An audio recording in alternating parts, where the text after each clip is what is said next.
a WikiVidi Documentaries production. Don't forget to like and subscribe. Enjoy. Daylight saving time. Daylight saving time, also daylight savings time, also summertime, is the practice of advancing clocks during summer months so that evening daylight lasts longer, while sacrificing normal sunrise times. Typically, regions that use daylight saving time adjust clocks forward 1 hour close to the start of spring and adjust them backward in the autumn to standard time. In effect, DST causes a lost hour of sleep in the spring and an extra hour of sleep in the fall. George Hudson proposed the idea of daylight saving in 1895. The German Empire and Austria-Hungary organized the first nationwide implementation, starting on April 30, 1916. Many countries have used it at various times since then, particularly since the energy crisis of the 1970s. DST is generally not observed near the equator, where sunrise times do not vary enough to justify it. Some countries observe it only in some regions. For example, southern Brazil observes it while equatorial Brazil does not. Only a minority of the world's population uses DST, because Asia and Africa generally do not observe it. DST clock shifts sometimes complicate timekeeping and can disrupt travel, billing, record-keeping, medical devices, heavy equipment, and sleep patterns. Computer software often adjusts clocks automatically, but policy changes by various jurisdictions of DST dates and timings may be confusing. Rationale. Industrialized societies generally follow a clock-based schedule for daily activities that do not change throughout the course of the year. The time of day that individuals begin and end work or school, and the coordination of mass transit, for example, usually remain constant year-round. In contrast, an agrarian society's daily routines for work and personal conduct are more likely governed by the length of daylight hours and by solar time, which change seasonally because of the Earth's axial tilt. North and south of the tropics, daylight lasts longer in summer and shorter in winter, with the effect becoming greater the further one moves away from the tropics. By synchronously resetting all clocks in a region to 1 hour ahead of standard time, individuals who follow such a year-round schedule will wake an hour earlier than they would have otherwise. They will begin and complete daily work routines an hour earlier, and they will have available to them an extra hour of daylight after their workday activities. However, they will have one less hour of daylight at the start of each day, making the policy less practical during winter. While the times of sunrise and sunset change at roughly equal rates as the seasons change, proponents of daylight saving time argue that most people prefer a greater increase in daylight hours after the typical 9-to-5 workday. Supporters have also argued that DST decreases energy consumption by reducing the need for lighting and heating, but the actual effect on overall energy use is heavily disputed. The manipulation of time at higher latitudes has little impact on daily life, because the length of day and night changes more extremely throughout the seasons, and thus sunrise and sunset times are significantly out of phase with standard working hours regardless of manipulations of the clock. DST is also of little use for locations near the equator, because these regions see only a small variation in daylight in the course of the year. The effect also varies according to how far east or west the location is within its time zone, with locations farther east inside the time zone benefiting more from DST than locations farther west in the same time zone. History. Although they did not fix their schedules to the clock in the modern sense, ancient civilizations adjusted daily schedules to the sun more flexibly than DST does, often dividing daylight into 12 hours regardless of daytime, so that each daylight hour became progressively longer during spring and shorter during autumn.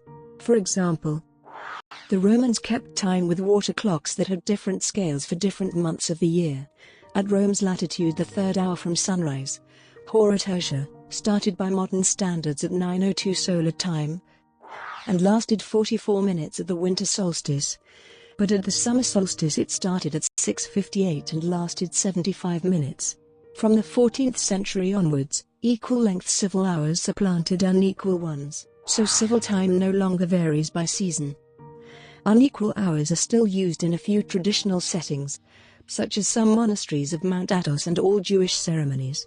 During his time as an American envoy to France, Benjamin Franklin, publisher of the Old English proverb, "Early to bed, and early to rise, makes a man healthy, wealthy and wise," anonymously published a letter in the Journal de Paris suggesting that Parisians economize on candles by rising earlier to use morning sunlight.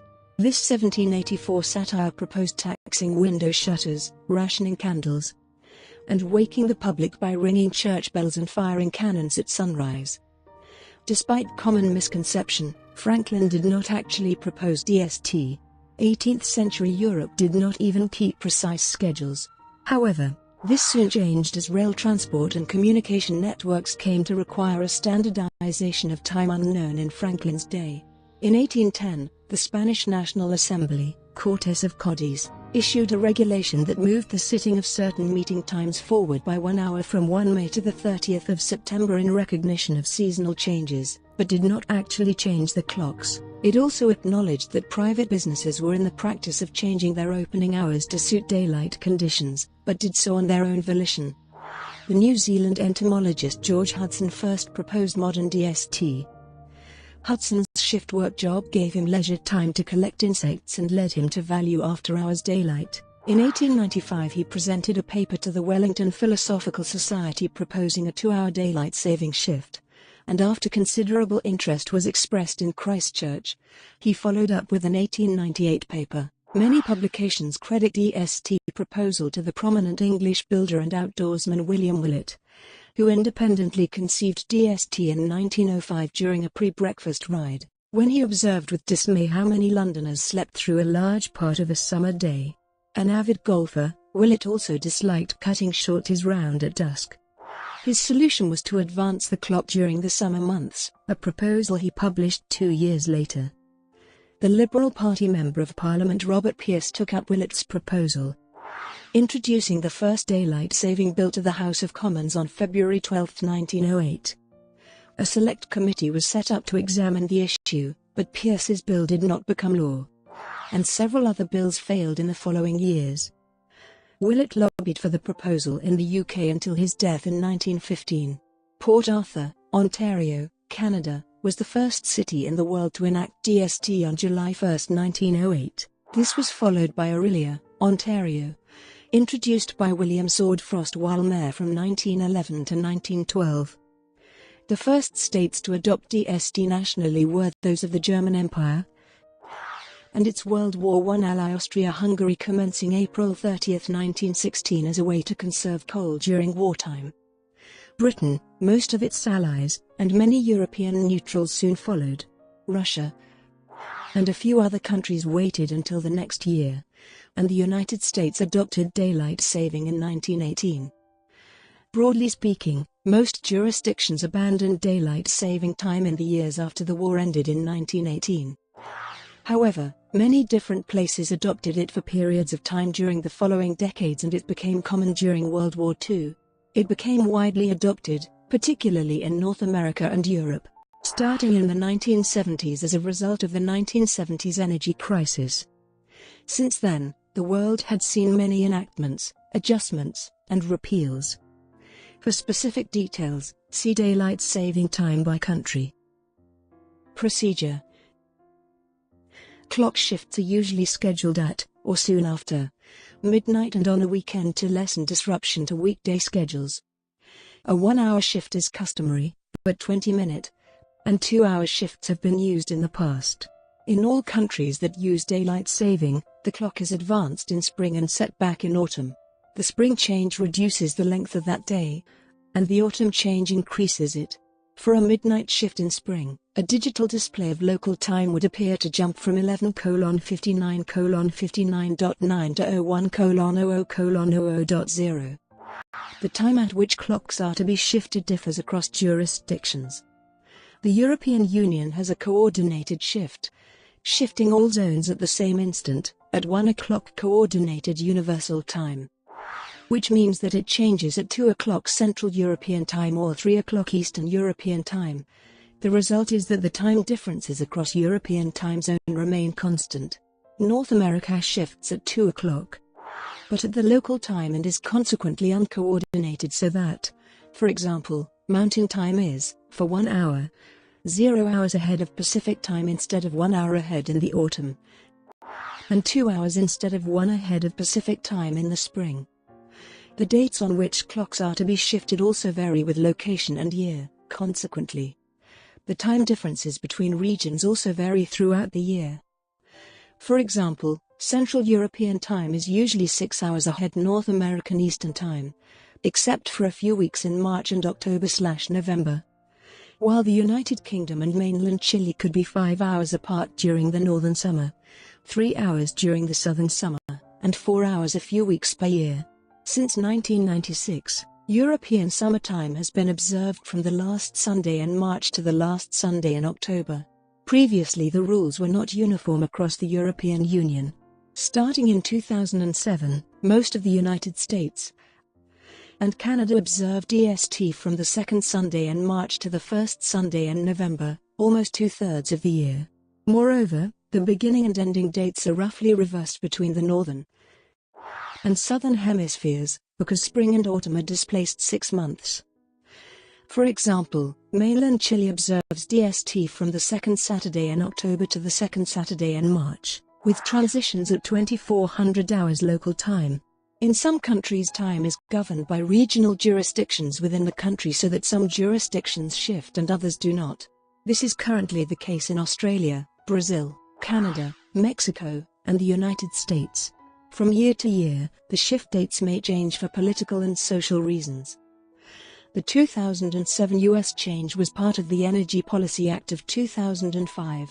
Previously, from 1987 through 2006, the start and end dates were the first Sunday in April and the last Sunday in October, and Congress retains the right to go back to the previous dates now that an energy consumption study has been done. Proponents for permanently retaining November as the month for ending DST point to Halloween as a reason to delay the change, to provide extra daylight on October 31st. In the past, Australian state jurisdictions not only changed at different local times, but sometimes on different dates. For example, in 2008 most DST observing states shifted clocks forward on October 5, but Western Australia shifted on October 26. Politics. Daylight saving has caused controversy since it began. Winston Churchill argued that it enlarges the opportunities for the pursuit of health and happiness among the millions of people who live in this country, and pundits have dubbed it daylight saving time.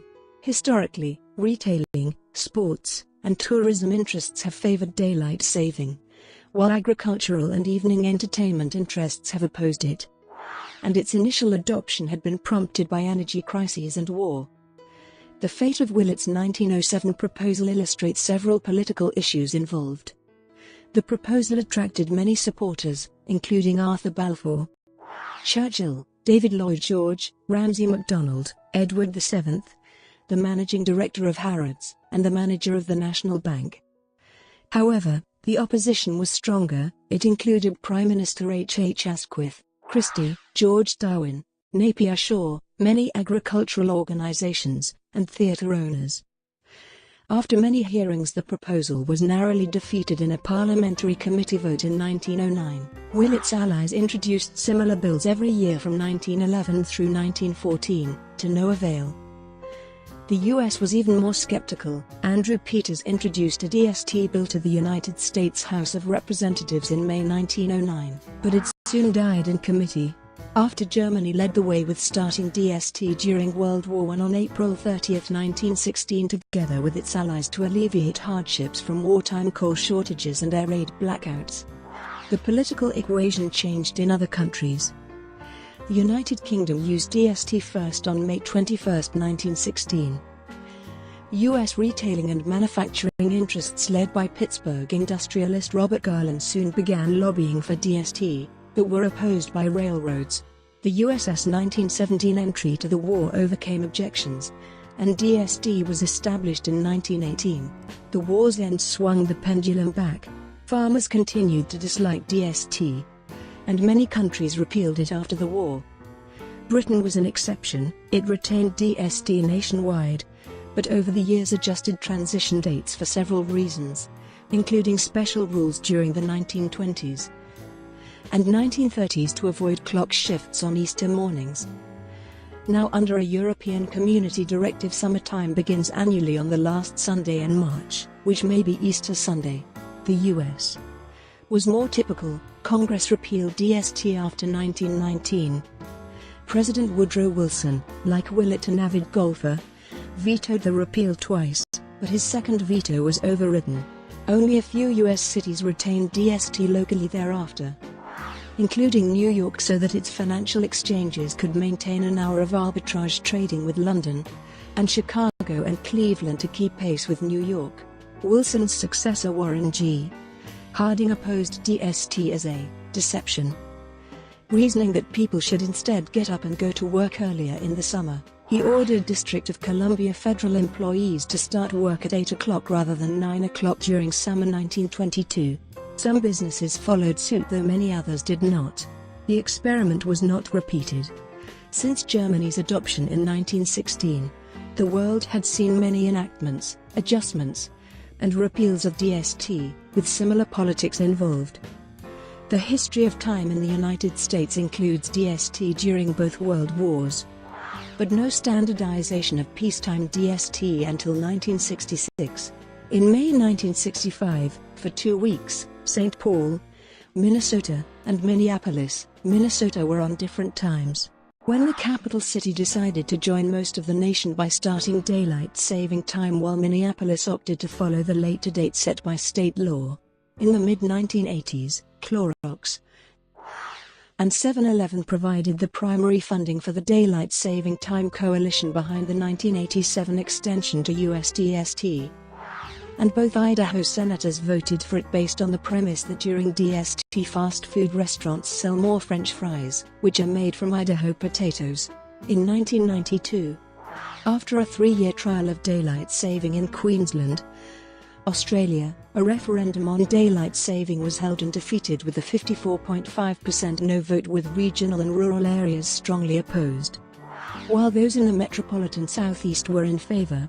In 2005, the Sporting Goods Manufacturers Association and the National Association of Convenience Stores successfully lobbied for the 2007 extension to USDST. In December 2008, the Daylight Saving for Southeast Queensland political party was officially registered in Queensland, advocating the implementation of a dual time zone arrangement for daylight saving in southeast Queensland while the rest of the state maintains standard time. DS4SEC contested the March 2009 Queensland state election with 32 candidates and received 1% of the statewide primary vote, equating to around 2.5% across the 32 electorates contested. After a 3-year trial, more than 55% of Western Australians voted against DST in 2009, with rural areas strongly opposed. On April 14, 2010, after being approached by the DS4SEC political party, Queensland Independent member Peter Wellington introduced the Daylight Saving for Southeast Queensland Referendum Bill 2010 into the Queensland Parliament, calling for a referendum at the next state election on the introduction of daylight saving into southeast Queensland under a dual time zone arrangement. The bill was defeated in the Queensland Parliament on June 15, 2011. In the UK, the Royal Society for the Prevention of Accidents supports a proposal to observe SDST's additional hour year-round, but is opposed in some industries, such as postal workers and farmers, and particularly by those living in the northern regions of the UK. In some Muslim countries, DST is temporarily abandoned during Ramadan, since the DST would delay the evening dinner. Ramadan took place in July and August in 2012. Iran keeps DST during Ramadan. Most Muslim countries do not use DST, partially for this reason. The 2011 declaration by Russia that it would stay in DST all year long was subsequently followed by a similar declaration from Belarus. Russia's plan generated widespread complaints due to the dark of wintertime morning, and thus was abandoned in 2014. The country changed its clocks to standard time on October 26, 2014 and intends to stay there permanently. Dispute over benefits and drawbacks. Proponents of DST generally argue that it saves energy, promotes outdoor leisure activity in the evening, and is therefore good for physical and psychological health, reduces traffic accidents, reduces crime, or is good for business. Groups that tend to support DST are urban workers, retail businesses, outdoor sports enthusiasts and businesses, tourism operators, and others who benefit from having more hours of light after the end of a typical workday and the warmer months. Opponents argue that actual energy savings are inconclusive, that DST increases health risks such as heart attack, that DST can disrupt morning activities, and that the act of changing clocks twice a year is economically and socially disruptive and cancels out any benefit. Farmers have tended to oppose DST. Having a common agreement about the day's layout or schedule confers so many advantages that a standard schedule over whole countries, or large areas, has generally been chosen over ad hoc efforts in which some people get up earlier and others do not. The advantages of coordination are so great that many people ignore whether DST is in effect by altering their nominal work schedules to coordinate with television broadcasts or daylight. DST is commonly not observed during most of winter, because the days are shorter then. Workers may have no sunlit leisure time, and students may need to leave for school in the dark. Since DST is applied to many varying communities, its effects may be very different depending on their culture, light levels, geography, and climate. Because of this variation, it is hard to make generalized conclusions about the absolute effects of the practice. The costs and benefits may differ from place to place. Some areas may adopt DST simply as a matter of coordination with others rather than for any direct benefits. Brought to you by WikiVidi Documentaries. Would you like to know more?